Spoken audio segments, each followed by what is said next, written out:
નવસારી જિલ્લા ગણદેવી તાલુકાના કુંભારવાડમાં હનુમાનજીના મંદિરના પ્રાંગણમાં એક અનોખો રાસ રમાય છે।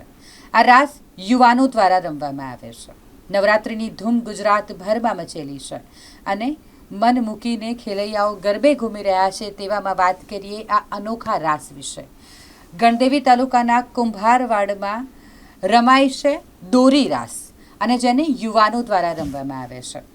અહીંના લોકોનું કહેવું છે કે છેલ્લી 10 પેઢીઓથી આ જ રીતે અહીં મંદિરના પ્રાંગણમાં દોરી રાસનું આયોજન થાય છે અને યુવાનો દોરી રાસ રમે છે, એટલે કે હાથમાં દોરડું લઈને યુવાનો રાસ કરતા હોય છે। એની ખાસિયત એ છે કે જ્યારે યુવાનો દોરડા પકડીને રાસ લેતા હોય આ દરમિયાન સ્ત્રીના ચોટલાની જેમ આ દોરડું ગૂંથાઈ જાય અને ત્યારબાદ આપોઆપ ખુલી પણ જાય છે। અહીં રાસ છેલ્લા 10 પેઢીઓથી અનોખી રીતે રજૂ કરવામાં આવે છે। આ રાસ સમગ્ર ગુજરાત પ્રદેશમાં સૌથી લોકપ્રિય નૃત્યમાંનો એક છે, જે આ નાના ગામ ગણદેવીમાં ભજવવામાં આવે છે। જોકે આ રાસ ગણદેવી ગામના લોકો માટે નવો નથી, પરંતુ તે યુગોથી ચાલ્યો આવે છે અને ગ્રામજનોએ આજે પણ આ પરંપરાને જાળવી રાખી છે।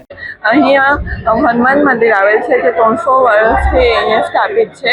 અહીંયા અમે દોરી રાસ રમીએ છીએ દર વર્ષે, જે 250 વર્ષ જેટલી જૂની અમે પરંપરા છે, જે અમારા દાદા પરદાદા લોકોની પેઢીઓથી રમવામાં આવે છે।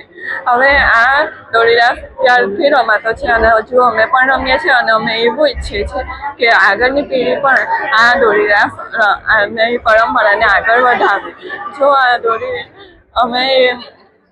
દોરી રાસ એવી રીતે રમાય છે કે તેમાં 12 જોડી હોય છે, તેમાં 6 બહારની સાઈડ હોય છે અને 6 અંદરની સાઈડ હોય છે। એ લોકો આગળ પાછળ થઈને આખું એમ ગોળમાં રમે છે।